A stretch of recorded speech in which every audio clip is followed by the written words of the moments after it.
우리 그 IT 사역에 굉장히 깊은 관심을 갖고 돕는 서울 광염교회 교회 모토는 행복의 시작 예수 그리스도입니다. 무슨 얘기냐면 예수 믿으면 행복해진다는 거예요. 예수를 믿으면 행복해지기 시작한다. 그렇게 얘기하거든요. 그래서 예수 믿으면서 행복하세요? 억지로 그 우주 억지로 웃어주듯이 지금 믿고 계신 것 같은데, 그럼 예수를 왜 믿습니까 우리가? 흔히 그런 얘기하거든요. 구원받기 위해서 믿는다. 또 예수 믿으면 복 받는다 이런 이야기들을 많이 해요. 틀린 이야기가 아닙니다. 예수 믿으면 복을 받습니다. 무슨 복 받아요? 돈을 많이 번다? 예수 믿으면 갑자기 승진한다? 우리는 에베소서에서 바울은 그 예수 믿으면서 받는 복을 신령한 복이라고도 했는데요. 또 단편적으로 이야기하면 천국 간다 이런 얘기하죠. 그래서 구원의 복을 받는다. 그러니까 구원받는다, 복이다. 뭐 이게 그 같은 등식으로 설명이 돼요. 그래서 예수 믿으면 복 받는다는 말은 맞는 말이긴 합니다. 근데 예수 믿으면 천국 가서 복을 받는데 여기서는 어떻게 했느냐? 예수 믿어서 구원받고 구원이 복이다 이러면 예수 믿고 복 받는 건 맞는데 그럼 여기 사는 건 어떻게 했느냐는 거예요. 여기서도 복을 받아야 되거든요. 사실은 예수 믿으면 복 받고 사는 건 정말 좋은 일이긴 한데 그게 어떤 복인지를 좀 알아야 됩니다. 우리가 사실은. 그러니까 복이 뭡니까? 세상 사람들이 얘기하는 복은 오래 사는 것, 그리고 돈을 많이 버는 것, 또는 높은 자리에 가 있는 것, 뭐 건강한 것, 그렇게 얘기를 해요. 심지어는 사실은 그게 정확한 이야기는 아닌데요. 뭐 이가 튼튼한 것도 오복 중에 하나다 우리 이런 얘기 하거든요. 사실은 오복에는 이가 튼튼한 건 들어가지 않습니다. 어쨌든 그런 건강 같은 것도 복이다 이렇게 얘기를 해요. 그래서 세상은 눈에 보이는 것, 실제로 느끼는 것, 실제적으로 도움이 되는 것, 물질적인 것, 육체적인 영향을 주는 것 이런 것들을 복이라고 이야기합니다. 근데 사실은 교회도 그걸 무시하지 않아요. 여러분 사실은 예수 믿는 사람들이 더 건강하고요. 저는 예수 믿는 사람들이 돈이 많았으면 좋겠다는 생각을 늘 합니다. 물론 뭐 돈을 가지고 일을 하는 건 아니지만 돈이 많아지는 것 무시할 일은 아니라고 생각을 해요. 실제로 성경에서 하나님은 그 창세기 1장에서 사람을 만드시고 제일 처음에 하신 일이 복을 주신 일이에요. 그러니까 하나님은 사람들이 복 받는 일에, 복을 사람들에게 주시는 일에 관심이 많으셔요. 아브라함 이후에 모든 족장들에게 약속하신 건 복입니다. 자손이 많아질 것이고 너희가 정말 힘센 그 힘을 갖고 세상을 살게 될 것이라는 복을 가르치셨고요. 심지어는 예수님도 산상수훈 설교에서 복에 관하여서 시작을 하셔요. 그러니까 기독교는 돈을 버는 일은 전혀 관계없는 종교다가 아니고요. 복에 관하여서 사실은 많은 것을 가르치고 많은 예를 들 수 있는 그런 그 성경을 갖고 있습니다. 예수 믿는 사람들이 이야기하는 복, 그 복이 있는데 세상이 이야기하는 오래 살고 귀하게 되고 돈을 많이 받는 거랑은 조금 과정이나 내용이 좀 다르다는 거예요. 오늘 성경 우리가 읽었습니다만은 성경은 하나님께서 하나님을 경외하는 자들에게 복을 주신다고 이야기해요. 하나님을 경외한다는 것, 그 경외하고 말씀하시는 것에 절대적으로 순종해서 그 길로 사는 사람들에게 복을 주신다고 이야기합니다. 그래서 오늘 우리가 읽은 성경이 그 시편 128편은 성전에 올라가는 순례자들의 노래입니다. 근데 이 시편은 시편 앞에 있는 127편과 짝을 이룬다 그렇게 이야기도 하고요.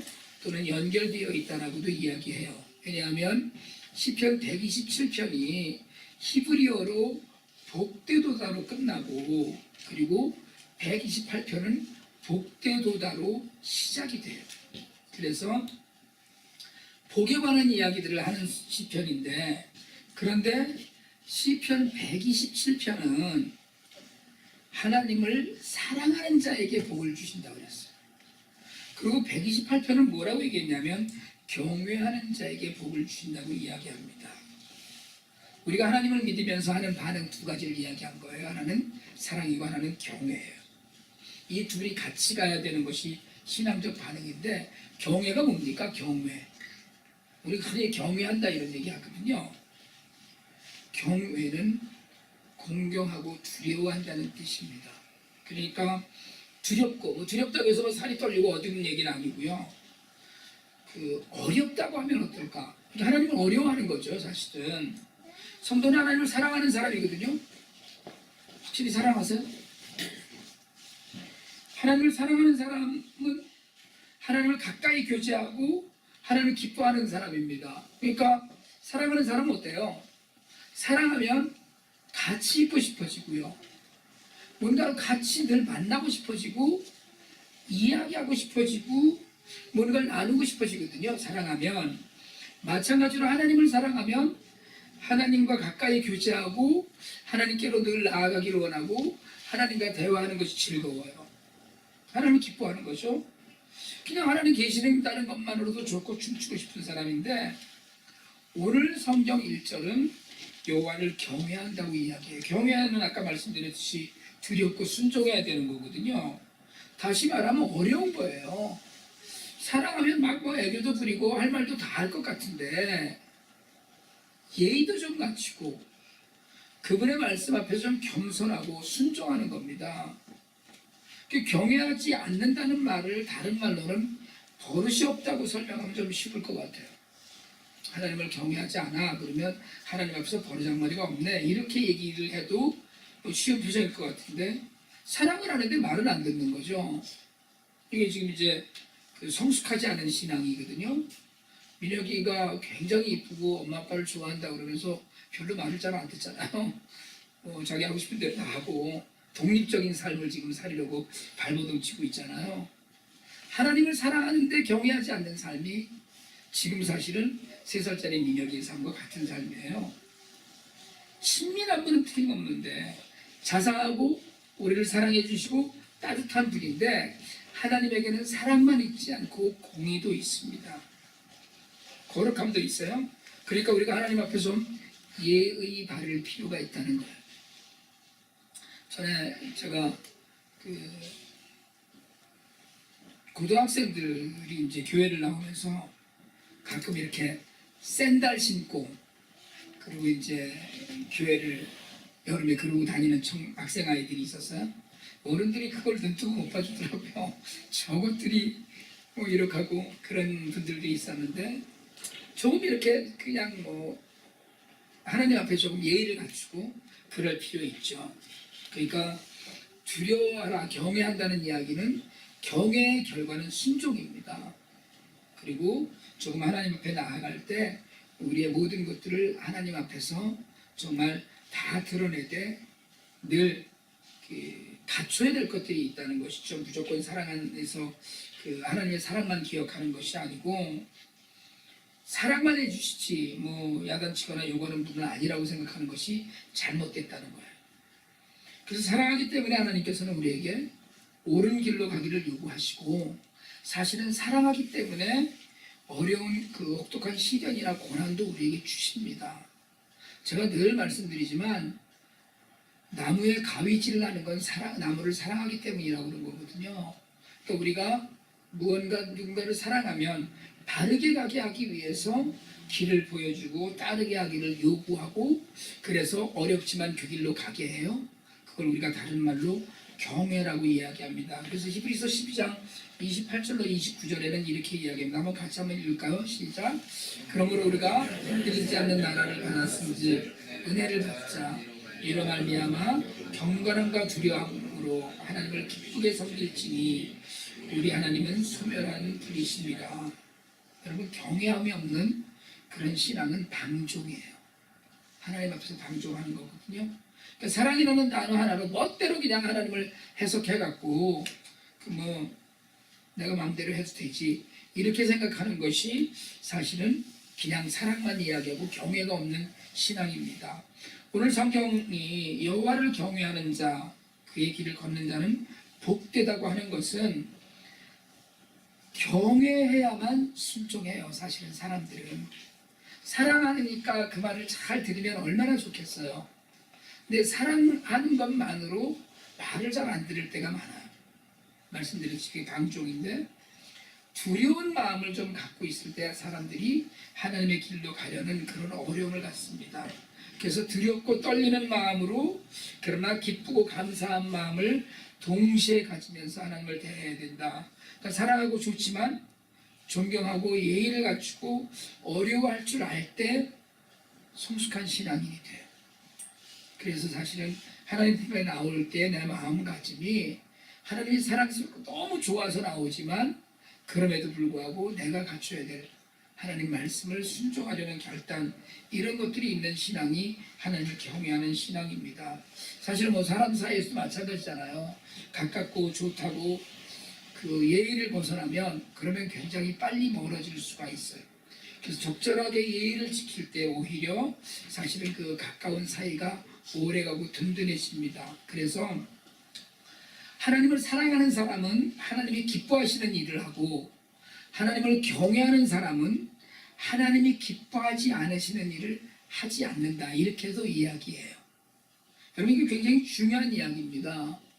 하나님을 경외하면, 그러니까 사랑하면 좋은 일을 하고, 그리고 하나님을 경외하는 사람, 사랑하면서도 어려워하고, 그래서 말씀으로 순종하는 사람은 자기 길로 가지 않고 하나님의 길로 가는 거예요. 자기가 하고 싶은 일이 막 있는데 그거 아니고 하나님의 길로 가요. 비록 하나님이 보여주시는 길이 험하고 좁은 길처럼 보여도 그 길로 기꺼이 가는 사람을 우리가 사실은 경외하는 사람이다, 이렇게 이야기합니다. 근데 오늘 성경은 그렇게 하나님을 두려워하면서 하나님께서 보이시는 길로 가는 사람에게 4가지 복을 약속합니다. 첫 번째는 일의 복이에요. 오늘 2절이 이야기하죠. 내가 내 손이 수고한 대로 먹을 것이라 내가 복되고 형통하리로다. 근데 우리가 이 성경을 읽으면서 약간 반감이 하나 드는 게 있어요. 흔히 무슨 말씀이냐면, 내가 수고해서 내가 먹으면 그게 무슨 복이겠어요. 우리 그렇게 생각하거든요, 많은 사람들이. 여러분, 세상이 생각하는 복과 하나님의 복을 좀 다릅니다. 수고한 대로 먹는 복, 이걸 세상에서는 복이라고 생각하지 않는다는 거예요. 뼈 빠지게 내가 일해서 먹는데 무슨 복은, 고생 다 하는데 내가 한 일인데, 이렇게 생각하는 거거든요. 그러니까 내가 열심히 일해서 버는 돈 버는 거라고 간단하게 생각하고 그렇게 알아요. 근데 여러분 아세요? 아무리 수고를 해도 입에 풀칠하기 어려운 일들이 많다는 거 혹시 아십니까? 제가 요새 유튜브에서 그 방송되는 한국 프로들을 좀 보는데 그 중에 현장 늑보 동행이라는 프로가 있더라고요. 근데 사실은 요즘 보고 있지만 이게 2007년 2009년 이때 막 그 나왔던 방송인데 KBS에서 자원 유튜브에 올려놓은 것 같아요. 참 어려운 사람들의 형편을 카메라에 담아서 그대로 보여주는 거예요. 이 사람이 어떻게 살고 있는지를. 근데 여러분, 그 프로그램에 나오는 사람들이 한 사람도 빼놓지 않고 어려운 일도 마다하지 않는 사람들이에요. 그러니까 열심히 일을 합니다. 정말 우리 말대로 뼈 빠지게 일하는 사람들이에요. 그런데 먹고 살기가 어려워요. 먹고 사는 건 둘째치고 정말 그 빚만 늘어나고요. 3가지, 4가지 일을 하는 사람들도 흔해요. 오후 늦게 나가서 밤에 12시까지 호두과자를 팔고, 낮에는 또 다른 일을 계속 틈틈이 하고 영업도 뛰고 그래요. 그런데 간질 앓고 있는 8살짜리 딸, 9살짜리 아들을 데리고 살 수가 없는 거예요. 또 어떤 분은 아내가 암으로 죽었는데 아내가 남기고 간 것이 빚밖에 없는 거예요. 그래서 파산하고 이러는 일들을 겪어가면서 아이들을 위해서 자존심을 다 버리고 그러고 살아요. 그러니까 어떻게 저렇게 살겠냐 싶은 사람들이 한두 사람이 아니에요. 집은 말할 것도 없고요.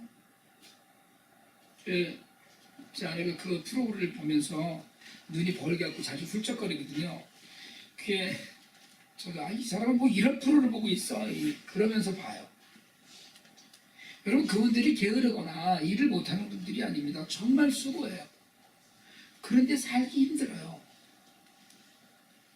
성경은 이야기합니다. 하나님을 경외하고 하나님의 길을 가는 사람은 수고한 만큼 먹고 산다고 해요. 그게 복이라고 합니다.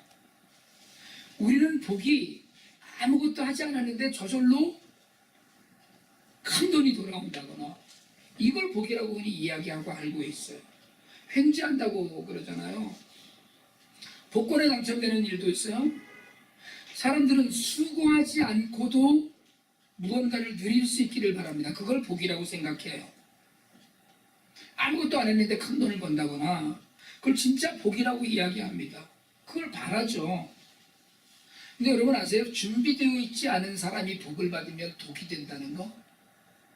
그래서 흔히 복권에 당첨되는 것처럼 큰 복이 어디 있습니까? 그런데 복권에 당첨된 사람 중에 말년까지 좋은 사람이 드물다고 그래요. 대부분 굉장히 많이 망가지는 모습을 봅니다. 하나님이 주시는 복은 과정이 간단하지 않아요. 하나님이 사용하시는 복은 수고한 것이 있어야만 얻을 수 있는 복입니다. 세상에 뭐 그런 게 복이라고 그러겠어요. 내가 건강해서, 내가 이만큼 배워서, 내가 이만큼 열심히 일해서 그렇게 얻은 수입이니까 내가 얻은 거예요. 여러분은 그렇게 생각하지 않으세요? 믿음이 워낙 좋으셔갖고 여러분 애쓴 대로 다 자신의 수입이 되지 않습니다. 일하고 수고하는 것은 하나님의 저주가 아니에요. 우리는 이 아담이 에덴에서 쫓겨날 때 내가 땀을 흘리고 수고해야 먹게 되었다라고 이야기하신 것을 가리켜서 죄에 대한 저주로 이야기합니다. 물론 아담과 땅이 함께 저주를 받아서 평생 수고해야 된다고 하나님 분명히 말씀하셨어요. 그러나 그럼에도 불구하고 하나님은 그 수고를 통해서 우리가 먹고 살 수 있는 길을 허락하셨어요. 그럼에도 불구하고 땅이 정말 뭐라고 그러죠? 엉겅퀴를 내고 어려워질 거다라는 조건을 하나님 주셨죠. 그러니까 사람이 흙으로 돌아갈 때까지 얼굴에 땀을 흘려야 먹을 것이라고 하셨는데 그건 저주가 아니라는 거예요. 여러분 저는 그런 생각하거든요. 아담이 만약에 그냥 지금까지도 죄 짓지 않고 에덴에 살았으면 뭐하고 살았을까? 저는 생각하기에 아담이 풀 베고 꽃 기르고 그러고 살았을 거예요. 놀지 않았을 겁니다. 그냥 맨날 누워있거나 어디 뛰어다니거나 이러지 않았을 거라고 믿습니다. 그게 일이에요. 여러분 천국에 가셔서 가만히 계속 누워서 자거나 이러는 걸 복이라고 생각하지 마시기 바랍니다. 지옥은 일이 없다고 그랬어요. 아무것도 할 일이 없는 곳이 지옥이다. 여러분 천국은 가면 너무나 많은 일들이 있을 거라는 거예요. 그게 우리에게 주신 하나님의 복이에요. 사실은 우리가 아무것도 할 수 없을 때 힘듭니다. 할 일이 있다는 것 자체가 사실은 하나님의 복의 시작이에요. 물론 죄 지은 이후에 우리의 노동은 땀을 흘려야 되는 것이고 그렇게 수고해야 되는 것이지만 그건 저주가 아니고요. 분명히 하나님께서는 수고한 대로 얻는 것, 하나님의 경제관이에요. 무상복지가 아닙니다. 수고한 대로 먹게 하는 대가가 지불되는 거예요. 그러니까 수고한 대로 얻는 사회를 하나님의 공의로 다스려지는 사회라고 이야기할 수 있다는 거예요.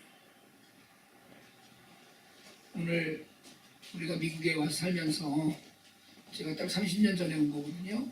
딱 만 29년이 됐는데요. 그 무렵만 해도 아메리칸 드림이라는 이야기를 했습니다. 미국에 가면 무엇인가를 이룰 수 있다, 쉽다. 그게 정설처럼 여겨졌어요. 수고한 만큼 먹고 산다. 수고한 만큼 보상 있는 사회다. 그래서 형편없는 처지에서 출발한 이민자들도 밤낮을 가리지 않고 일을 해서 부를 축적하고 아이들을 키우고 주류사회의 당당한 구성원이 될 수 있었어요. 근데 지금은요, 여러분 이민자 사회만큼 어렵고 어두운 세상이 없을 것만큼 수고한 만큼의 대가가 주어지지 않습니다. 내가 열심히 일한 만큼 그렇게 다 주어지지 않아요. 하나님을 경외하는 자에게 수고한 만큼의 소득이 있는 일터의 복, 생업의 복을 주시겠다고 했어요.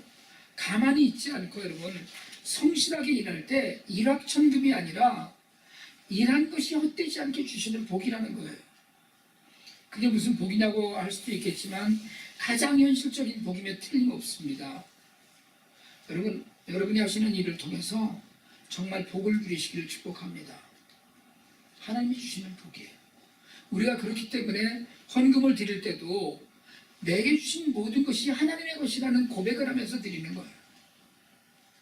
이 일터의 복은 삶의 의미를 단순히 돈에다가만 국한시키지 않아요. 그래서 직장에서 순조롭게 일이 되거나 또는 하나님 자기가 하는 일을 통해서 하나님이 행하시는 것을 누리고 있다는 깨달음이 있거든. 여러분 정말 하나님께 감사하시기 바랍니다. 오늘날 사실은 모든 사람들이 동일한 복을 누리지 못하고 산다는 것을 깊이 아시고 정말 내가 하는 일도 있고 그리고 그 일을 통해서 하나님께서 나를 건강하게 하시고 내가 돈뿐이 아니고 삶의 의미와 목적을 찾아갈 수 있고 그렇다면 여러분 하나님께서 주시는 가장 큰 복을 받고 있는 거라고 믿으시길 바랍니다. 하나님을 경외하는 믿음의 삶을 사는 사람들에게 주시는 복이에요. 두 번째 복은 가정에서 누리는 복입니다. 하나님을 경외하는 사람은 그러니까 말씀의 길을 걷는 사람은 가정의 복을 받아 화목하고 번성하려는 약속을 하였어요. 우리는 흔히 옛날에는 아내를 이야기할 때 여우 같은 마누라, 토끼 같은 새끼들 뭐 이렇게 표현을 했어요. 요즘은 아내를 이야기할 때 늑대 같은 아내 뭐 이렇게 얘기한다고 그러더라고요. 그렇게 이제 삶이 자꾸 달라지고 어려워지고 있는데 이스라엘은 포도나무와 감람나무에 늘 비유했습니다. 오늘 성경도 감람나무라고 했지만 세번역에서는 이걸 제대로 번역을 했어요. 올리브나무라고 이야기하는 것이 훨씬 가까이 옵니다. 그러니까 감람나무 그러면 올리브나무 이렇게 생각하시면 좋아요. 포도나무는 어떻습니까? 높이 자라지 않아요. 크게 자라지 않습니다. 그리고 오히려 막 휘어요. 포도나무 어떻게 생겼는지 아세요? 포도나무 어떻게 생겼는지 알아요? 그러니까 최현수 자매 같은 경우는 정말 교회를 좋은 데를 다니는 거야. 이 사진 보여줘야 되는데 포도나무가 어떻게 생겼는지 모르는 사람도 있다니까요. 포도나무 약간 지면가면서 약간 회색빛을 띠고 그렇게 자라잖아요. 그런데 높이 자라는 게 아니에요. 대신에 열매를 많이 맺어요. 그래서 심지어는 저대로 버틸 수 있을까 싶을 정도로 열매를 맺습니다. 곧게 자라지 않아도 비틀려 있는 것처럼 보여도 풍성한 열매를 맺어요. 그래서 이스라엘 사람들은 포도나무를 결실한 포도나무를 아내로 비유합니다. 올리브나무는요 한 번 자라서 열매를 맺기까지 7년 내지 15년쯤 걸린답니다. 그런데 길면 1000년을 사는 올리브나무도 있다고 그래요. 그리고 버릴 것이 없는 나무가 올리브나무예요. 올리브나무에서 나는 모든 것들은 잎서부터 씨에서부터 열매까지 다 씁니다. 그리고 더디 자라지만 튼튼하게 자라서 오래 자라는 거예요. 그러니까 이만큼 아내를 포도나무로 자식들을 올리브나무로 비유한 이런 비유만큼 문학적으로 정확한 표현은 없을 것 같아요. 가족들이 한 식탁에 둘러서 밥을 먹습니다. 여러분 자녀들과 밥을 먹는 것도 복이에요. 저는 지금 애들이 집을 나가버려갖고서는 1년에 한 번 같이 밥 먹는 것도 감사하다고 그러고 그러는데 일터에서 수고한 대가로 얻은 복이 가정의 울타리를 지키고 식탁을 차립니다. 그죠? 그래서 열매를 많이 맺는 포도나무와 튼튼하게 자라서 오래도록 열매를 제공하는 올리브나무 같이 그렇게 느껴지는 가정을 통해서 하나님은 하나님을 경외하는 자에게 주시는 복을 보여주시고 그래서 이 풍성한 복을 지금 순례자들은 성전을 올라가면서 노래했습니다. 여러분 바라기는 우리의 모든 자녀들이 올리브 나무 같기를 축복합니다. 우리 가정이 하나님 나라에서 늘 함께 식탁을 나눌 수 있는 그런 복 가운데 있으길 축복합니다. 하나님을 경외하는 믿음의 삶을 사는 사람들이 누리는 복이에요. 세 번째 복은 영적인 복입니다. 신앙 공동체에서 누리는 복이에요. 5절에 여호와께서 시온에서 내게 복을 주실지어다 너는 평생에 예루살렘의 번영을 보면하고 이야기했어요. 시온은 하나님의 성전이 있는 곳이거든요. 그러니까 하나님의 임재가 있는 곳이에요. 교회를 통해서 신앙 공동체를 통해서 주시는 복이 있습니다. 여러분 신앙생활은 개인별로 하는 게 아니라는 말씀을 제가 자주 드려요. 구원조차 우리는 공동체 구원을 이야기합니다. 교회 안에서 구원의 길을 걷는 것이지 교회를 떠나서 나 혼자 구원의 길을 걷는 게 아니라는 거거든요. 시온의 복은 예배의 복이에요. 예배를 드릴 수 있는 복입니다. 시온의 복은 말씀의 복이에요. 말씀을 듣고 읽고 깨닫고 묵상할 수 있는 복이 있어요. 시온의 복은 회개의 복입니다. 말씀 앞에서 스스로 돌이킬 수 있는 그런 계기를 시온에서 찾아요. 예배를 통해서 힘을 얻고 세상을 넉넉히 이길 수 있어요. 예배 가운데 영적 치유를 경험하고 성령의 능력으로 힘을 얻습니다. 이게 신앙적 영적 공동체의 힘이에요. 여러분 교회는 우리가 선택해서 나가는 것 같지만 하나님께서 함께하라고 믿고 주신 공동체입니다. 가정과 다름없는 공동체예요. 이 안에서 교제하면서 서로를 위해서 기도하면서 같이 성숙해 나가는 거예요. 그래서 하나님을 경외하는 믿음의 삶을 사는 사람들에게는 교회 공동체의 복을 하나님이 주셨다고 이야기하는 겁니다. 여러분 제가 전에도 그런 말씀 드렸는데 교회가 건강하게 가면 성도의 삶이 평안해집니다. 물론 교회를 잘 섬기고 아름다운 교회를 다니는 성도들도 아프고 때로는 가난해지기도 하고 일에 실패하기도 하고 실수하기도 해요. 그러나 그럼에도 불구하고 하나님께서 그런 사람들을 통해서도 하나님 일하시는 것을 보여주셔요. 그러니까 교회가 정말 평안하고 좋으면 성도들이 잘 되는 복을 누리기도 하지만 또 한편으로는 어렵고 힘들 때도 이길 수 있는 힘도 얻을 수 있어요. 그게 교회 공동체, 신앙 공동체의 힘입니다. 더구나 영적인 복은 흘러가는 복이에요. 온 세상에 복을 나누는 것이 가장 큰 복이에요. 여러분 아세요? 남들을 도울 수 있는 복이 제일 큰 복입니다. 내가 많이 먹고 내가 많이 누리고 사는 것이 큰 복이 아니라 내가 가진 것을 덜어서 누군가를 힘을 줄 수 있는 것, 이게 정말 큰 복이에요. 근데 그게 교회 공동체를 통해서 이루어질 때 힘이 있어요. 여러분 직장과 가정과 교회는 분리되지 않습니다. 다 하나예요. 복은 순환 사이클처럼 직장에서 가정에서 교회에서 그렇게 돌면서 커져가는 거거든요. 그러니까 신앙 공동체의 복 또한 하나님을 경외하는 사람들에게 그렇게 믿음의 삶을 사람들에게 주시는 하나님의 복입니다. 여러분 저는 정말 바라기는 뿌리 깊은 교회가 여러분 복의 근원이 되길 바랍니다.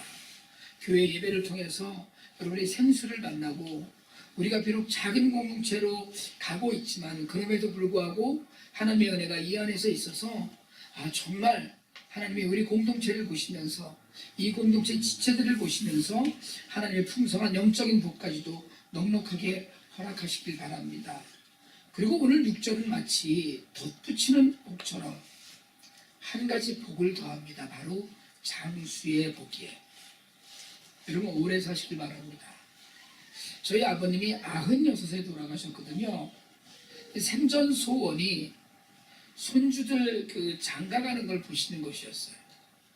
그래서 제가 우리 아이들들어 18살에 장가가라고 했거든요. 이놈들이 결국은 그 말을 안 듣더니 저희 아버님은 그 뜻을 이루지 못하셨어요. 그렇지만 정말 다들 장성해서 정말 튼튼한 올리브나무 같은 것을 보셨다고 저는 믿습니다. 저는 오래 살고 싶은 마음은 없습니다. 그냥 그저 한 120살까지 정도만 살면 어떨까 그렇게 싶었어요. 120살까지 살려고 생각을 하니까 지금까지 딱 산 걸 또 살아야 돼요. 그만큼 그래서 요즘 힘들겠더라고요. 좀 깎았어요. 지금 소원이 저희 돌아가신 아버님 소원처럼 그냥 우리 아들들 장가 보내서 애 낳으면 그놈이 또 장가 들 때까지만 살면 어떨까 이런 생각이 있습니다. 왜들 비웃는 웃음들을 웃으셔요? 목사님 설교하는데? 아니 저만 역시 여러분은 그런 생각이 없어요? 우주 아빠는 뭐 아직 멀었으니까 그렇겠지만 우주 외할아버지는 그런 생각 하실 텐데 저는 장가는 언제 뜨나 이렇게 하고. 여러분 성경이 약속한 장수의 복은 이렇게 손주 장가가는 것이나 보는 그런 단순한 장수가 사실은 아닙니다. 그냥 오래 살기만 한 건 단순한 장수죠. 그렇잖아요. 오래 사네 이렇게 하고. 그런데 하나님을 경외하는 자에게 하나님께서 자식의 자식을 볼 때까지 손주 보고 또 손주를 보고 또 뭐 이러는 게까지 살게 하시는 복은 그냥 오래 사는 게 아니에요. 하나님 앞에서 경건하고 모세처럼 강건해서 죽는 날까지 눈이 흐려지지 않고 하나님 나라를 위해서 쓸모있는 삶을 살면서 오래도록 하나님의 복을 누리는 삶을 이야기합니다. 그러니까 여기 혹시 내가 뭐 젊은데 무슨 오래 사는 건 아직 뭐 그런 생각 안 해도 된다 이런 말씀하지 마시고 여러분 모두가 오래 사시길 축복합니다. 오래 살아요? 네. 오래 사세요 집사님도? 그런데 정말 짐이 되도록 오래 사는 게 아니라 자식과 세상의 사랑과 존경을 받는 삶을 사는 것. 혹 기대보다 일찍 하나님께로 돌아가면 남아있는 사람들이 아쉬워하는 삶을 사는 삶, 그게 하나님의 장수의 삶이에요. 이런 말씀을 마치려고 합니다. 하나님을 경외하는 삶은 바로 믿음의 삶이에요. 믿는 사람은 하나님을 사랑하면서 또한 경외하는 사람입니다. 믿음의 삶을 살 때 하나님께서는 복을 주셔요. 오늘 약속하셨어요. 일터의 복, 생업의 복을 분명히 주시겠다고 약속하셨어요. 수고하면 수고한 만큼 분명히 먹고 살 수 있는 넉넉한 대가를 지불받는 삶을 하나님 약속하셨어요. 가정의 복도 약속하셨습니다. 지금 아직 우리가 가정을 꾸리지 않은 청년들도 있고 그리고 아직 가정과 그 가정의 공동체를 제대로 온전케 지키지 못하는 분들도 있을 수 있지만 그럼에도 불구하고 자신의 가족들을 통한 그런 복을 하나님이 약속하셨어요. 교회의 복을 하나님이 약속하셨습니다. 하나님 나라를 위해서 영적인 생수가 되는 교회, 그리고 사랑이 흘러넘치고 하나님 주시는 복이 흘러넘어가는 교회, 그리고 세상의 목마름을 적시는 교회, 그 복을 하나님이 약속하셨어요. 장수의 복을 약속하셨어요. 어느 것 하나 놓치면 안 되는 복입니다. 여러분 성실하고 열심히 일해서 신앙 공동체를 통해 받은 복을 나누는 삶을 사시길 바랍니다. 마침 오늘 우리가 보트리 아파트 화재에 어려움을 당한 분들 헌금을 조금 하기로 했거든요. 얼마가 되었든지 나눌 수 있는 삶, 그게 우리의 일의 복에서 시작해서 가족의 복으로 넘어와서 교회 공동체의 복으로 완성될 때 흘러나가는 복이 되어요. 삶의 작은 것이라도 나누어서 하나님의 복을 우리가 받은 사람들임을 증명하는 기회가 되길 바랍니다. 믿음으로 누리는 복으로 가득해서 넘치도록, 정말 넘치도록 복받고 나누는 복을 또한 누리시기를 축복합니다.